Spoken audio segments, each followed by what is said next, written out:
drink champagne. I'm totally vibing. It's true what they say. It's all about timing. Hi guys, welcome back to Unscripted. My name is C Chronicles. I post fragrance reviews on this channel as well as vlogs. And if you're new and you like that style of content, please do consider joining us by subscribing. And all you have to do is click the red subscribe button, not the one on the screen, the one on the page, and make sure it turns gray, and that's it. You would have become part of this Unscripted family. Now, to those who are returning, thank you so much for the continued support. Also, take note that I do have a second channel, C Chronicles Talking Sense. On that channel, I focus mostly on Middle Eastern fragrances. So on this channel, it's mostly Western fragrances, and then on that channel, we do Middle Eastern fragrances. And just thought to separate my content that way. Now, welcome to Western Wednesdays, and today is going to be about spring, summer scents, right? And I thought to bring you recommendations within my collection, guys, that feel very spring forward. The very first one on the lineup, guys, is going to be Chanel 1957. Now, I'm going to spray this one on my arm because I love this DNA, guys.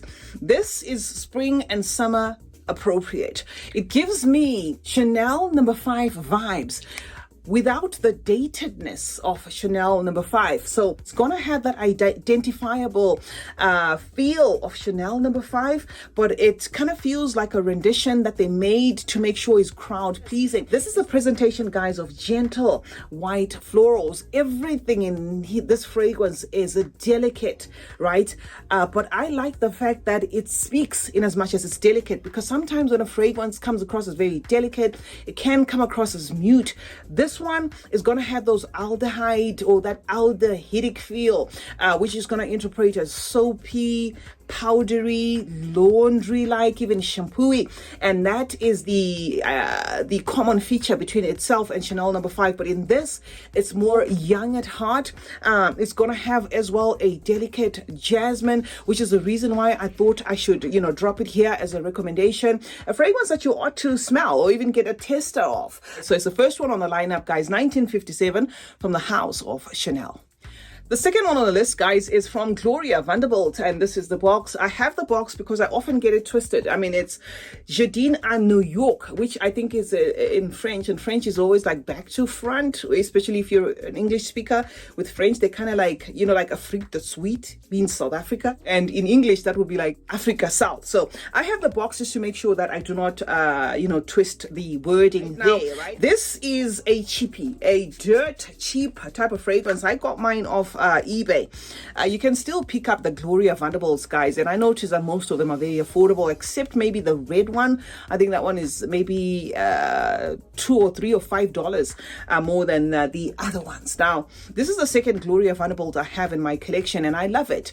I feel this is a great spring summer fragrance, guys, because it just feels like you walking into a garden of freshly watered flowers, mostly white florals. What I love about this particular fragrance, guys, is the florals are not piercing, because green florals can sometimes do the most there. So this is just going to feel like you walking into, that maybe just rained on a garden of flowers, and there's just a gentle wafts of greenness coming up there. That's not enough to annoy you. It also has an underlying freshness to it, and it is also a decent performer. But do take note that when it comes to Jardin à New York and the other one that I have, I think maybe it's a Gloria Vanderbilt thing, I don't know.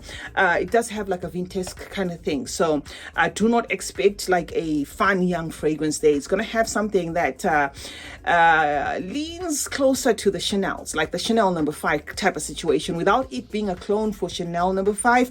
But I'm just saying, that like a mature type of feel to it. So it's the second one on the lineup, guys. Your bunch of white florals there from Gloria Vanderbilt, and it's called Jardin New York. The third fragrance, guys, is this one, Ted Baker's Mia. I don't know whether this Mia is the same with Sweet Treats, because I didn't get to test Sweet Treats, so not sure whether this is Sweet Treats rebottled or this is just Mia, because there's a Mia Sweet Treats, and it comes in a like a roundish type of bottle. Now, why this one is here, guys, is a bright, fresh, rich, green, floral fragrance. It's got an underlying fruitiness to it, but the florals in here are more piercing.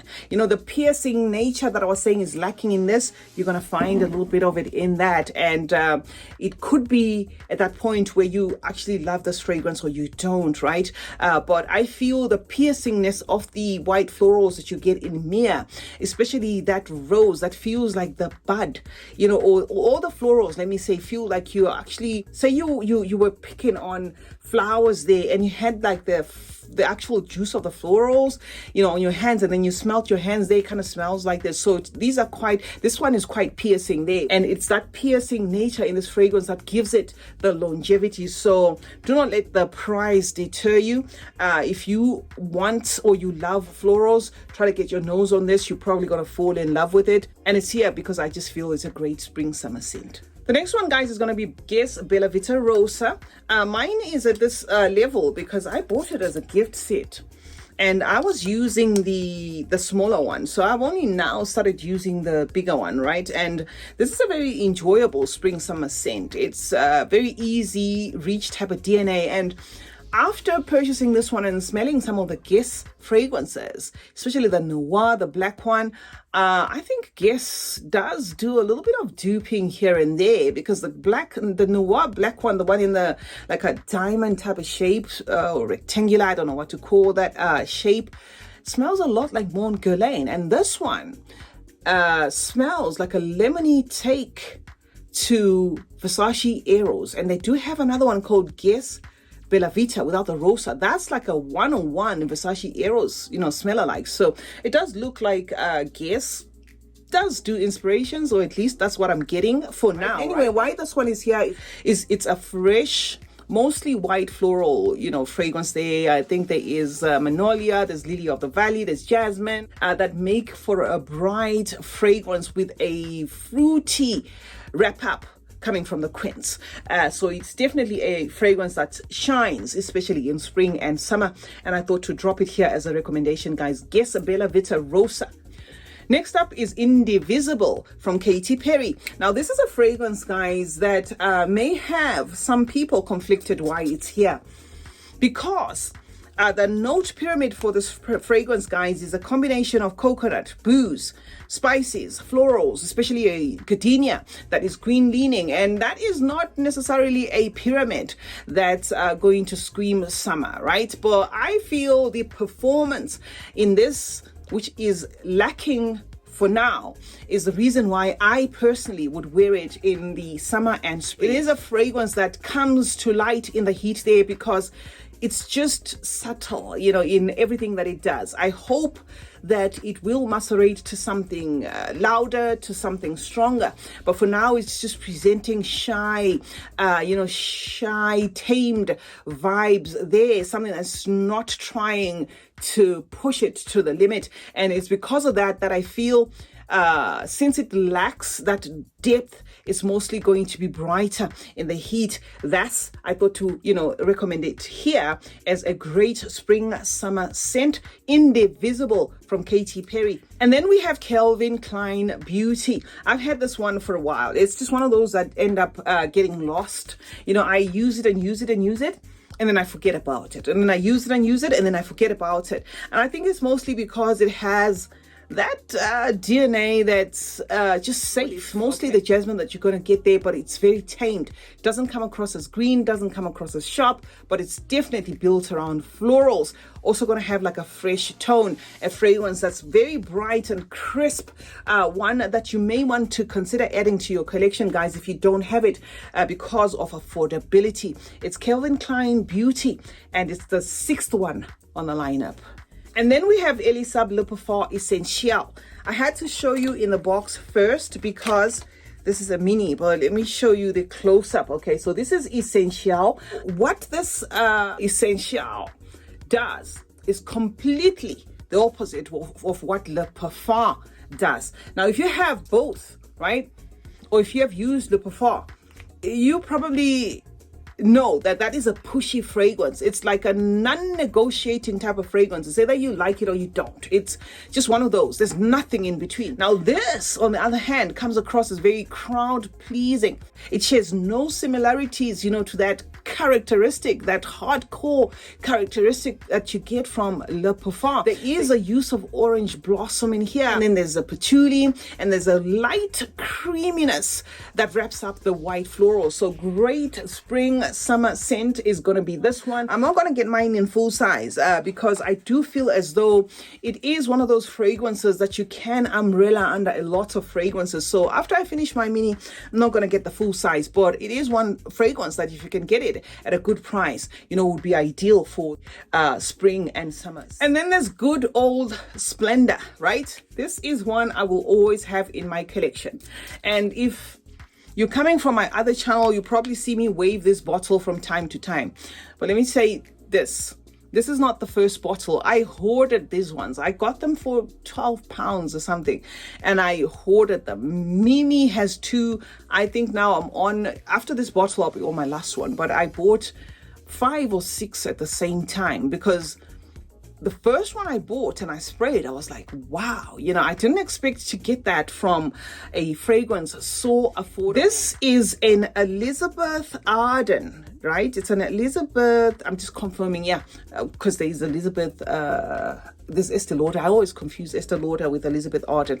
Now, this is an Elizabeth Arden creation, and there is not a lot of hype around this fragrance, but it's a fresh, spicy, clean floral that's easy to gift, easy on the pocket, easy everything, and it just screams spring in a bottle. So if you haven't tried Splendor and you can get your hands on it, do get your hands on it. This is an affordable number that you might actually fall in love with because it has that staple signature scent worthy, you know, type of vibe to it. So I can see a lot of people just using this as a signature scent or using it as a base and then using other fragrances. So yes, guys, Splendor is the 8th one on the lineup from Elizabeth Arden. Our second from last, guys, is going to be Violet Eyes, and this is Violet Eyes. I just have it in its box because it's a mini. I hate keeping my minis exposed because every time I do, sometimes I end up breaking them. I'm gonna spray Violet Eyes on this arm because I sprayed 1957 on the other arm. Okay, now this is different enough to want to own from the Elizabeth Taylor fragrances, especially if you have some love and hate situation going on with the Elizabeth Taylor fragrances, in the sense of how most of them are pushy, most of them are heady, most of them are done in an old-fashioned way, gazillion notes, that sort of thing. You're gonna get, I think, gazillion notes from this as well as this. This one has loads and loads of florals. I think all the florals you can think of, you're gonna find in Splendor, but it doesn't interpret to an annoying floral, and that's the same thing I get from Violet. A clean, fresh, gentle, summery fragrance, something that I feel is well worthy to even blind buy from the Elizabeth Taylor. So if you were eyeing those fragrances and you were wondering where to start, this is probably going to be a fragrance that you're gonna like. It has nothing in common, you know, with the DNA of the Elizabeth Taylors, you know, that white diamonds DNA, in as much as it is a flanker for white diamonds, because it does come in that white diamonds bottle. Doesn't share any similarities to that. It's a fragrance that I intend to buy in full size because I just love it. Nice powdery floral, you know, with a nectarous peach there in the dry down, and not bad in terms of lasting power as well. Violet Eyes, the 9th one on this list. And then to wrap up, guys, I have Bouvari Guerlain, the Roman Night. This is a fragrance that I had a lot of expectations from this. I was hoping that this fragrance is going to be like a bold performer, but I ended up liking how subtle it is, because it's not every time you want to smell of a very loud fragrance, especially if you are wearing your fragrances in the blazing heat. This is actually on my tray at the moment, and this fragrance has a pronounced mulberry if you wear it in the heat. If you wear it in cooler weather, probably not going to speak. It's just going to be mute. But if you wear it in the heat, you're going to feel, you know, that bright mulberry rising to the surface there, and a pepper, like a black pepper, that's very prominent. So that is what I get from Guerlain, guys, the Roman Night. And it also has a tamed tuberose, but it doesn't make it about the tuberose. It makes it more about that mulberry and a little bit of a crisp feel of a jasmine. So there is a jasmine included in this. So I thought to drop it here as a recommendation in case you're looking to add a variation of different spring themed fragrances in your collection. So this is going to be mulberry forward with a little bit of the jasmine there, and it's going to be a perfect one for the heat and spring. It's from Bovary, guys, and it's called the Roman Night. It's the 10th one and the last one, guys, on the lineup. So thank you so much for joining me today for Western Wednesdays. This has been the 10 fragrances that I would recommend for spring and summer. So if you're getting into that season and you were wondering where to start, you can purchase any one of these. The only one I would say is pricey is $19.57 from Chanel. The rest of them are quite affordable. C Chronicles is my name. Thank you so much for joining me today. Let's meet in the comments section where we'll obviously discuss more about fragrances. While you're at it, remember to turn on post notifications on both my channels, this one and C Chronicles Talking Sense. That way you get to be notified anytime I upload on either channel. Stay safe, stay blessed. Love you as always. I'll see you in the next one, and bye for now.